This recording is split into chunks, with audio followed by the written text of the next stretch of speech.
Good morning. Thanks for joining us for the News 12 FastCast. I'm Nick Proto. 7:30 here on our Tuesday morning.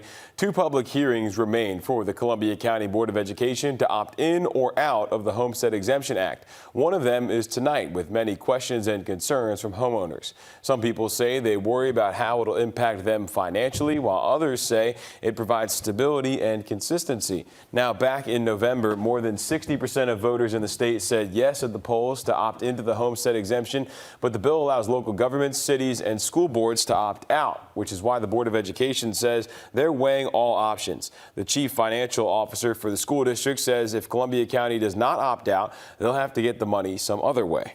It is a large impact to the school district, and so we just want to make sure that everybody understands what that impact could be, because this bill is going to be in place for 50 years. The board could be forced to raise the millage rate, furlough or lay off teachers, or increase class sizes. Leaders are encouraging you to show up and voice any and all concerns.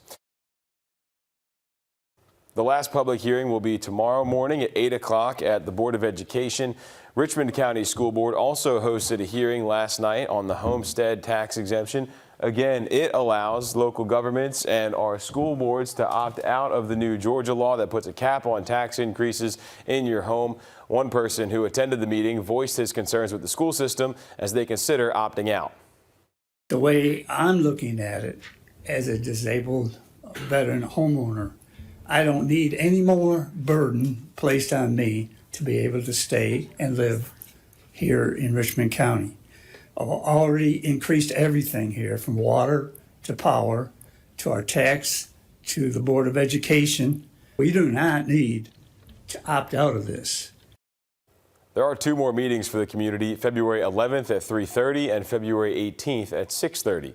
And we have more public meetings to tell you about. Columbia County's Board of Commissioners has one today at 10 a.m. at the Evans Government Building. The next one will be February 4th at 6 p.m. at the same place. Then there's one February 18th at the same time and place. And commissioners have said they plan to opt out.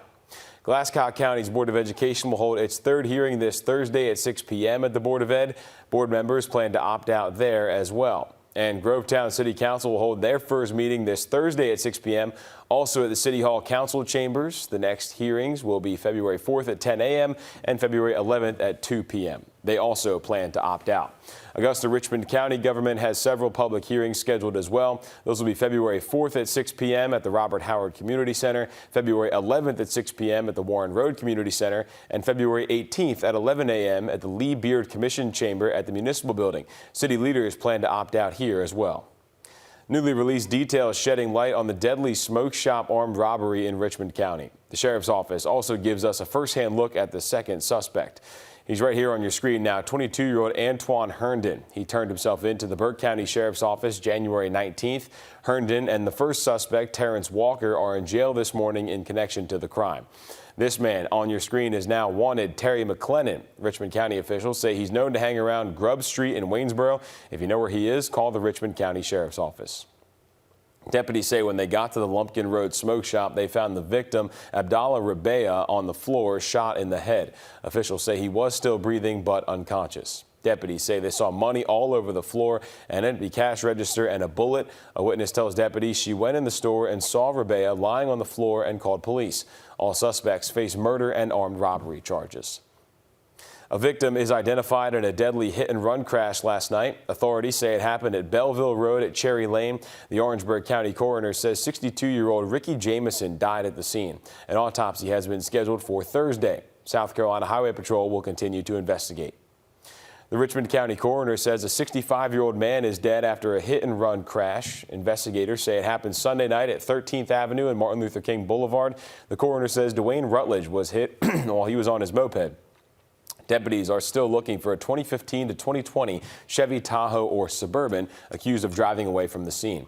They say the front should show some damage. So if you spot a vehicle matching that description, call 706-821-1020. You can stay anonymous. A mysterious investigation is underway in McDuffie County after officials say a man was found tied and gagged outside his home. Deputies say they found him yesterday morning on Washington Road. They say the man told him he believed the suspects were 4 people dressed in all black. The GBI is helping the McDuffie County Sheriff's Office investigate. If you live in South Carolina, today is your last chance to apply for disaster assistance. That goes for all of our South Carolina counties: Aiken, Allendale, Edgefield, McCormick, Saluda, Bamberg, Barnwell, and Orangeburg counties. After today, you can still submit documents, update your contact info, and stay in contact with FEMA regarding your application. But again, you must apply by today. If you live in Georgia, you have until next Friday, February 7th. South Carolina drivers, brace yourselves. More major construction and road closures are on the way to Beach Island. SCDOT will soon repair and close the Sandbar Ferry Bridge. The department says the detour will stretch about 8.5 miles, shutting down lanes. People voiced their concerns at a meeting last night, worried about more traffic issues on top of other bridge closures on Atomic Road and Storm Branch Road. SCDOT is reassuring them this project will not overlap with the Atomic Road Bridge project. The entire construction for this project is approximately 15 months, with the last around 2 months of this project being the time frame that it would undergo a full close and detour. So that's well after, the Atomic Road bridges are slated to be reopened. The project is expected to start this fall, with the Atomic Road Bridge being finished by the end of the summer. That's it for the news side this morning. Let's send it over now to First Alert meteorologist Tim Strong for a check at your weather. Thank you, Nick. We've got a gorgeous sunrise occurring right now. Now, temperature-wise, a lot of us have avoided the freezing mark. Not that there haven't been a few. What's kept it on the cold side as well? Well, clear skies. It's that breeze, 7 to 10 all morning, bringing the wind chill value as cold as the upper 20s. But we do feel like 32 for the morning drive. It is a lot drier. Some numbers are sitting close to freezing, though. You look at our western counties. That combined from top to bottom, from Wilkes all the way to Emmanuel County, are some of the colder areas. But you can see 35 to about 37 lines along and north of I-20. Rest of the day, it's all sunshine. It will be breezy, though. The winds have already picked up this morning, but will gust maybe as high as 20+ miles per hour for later on.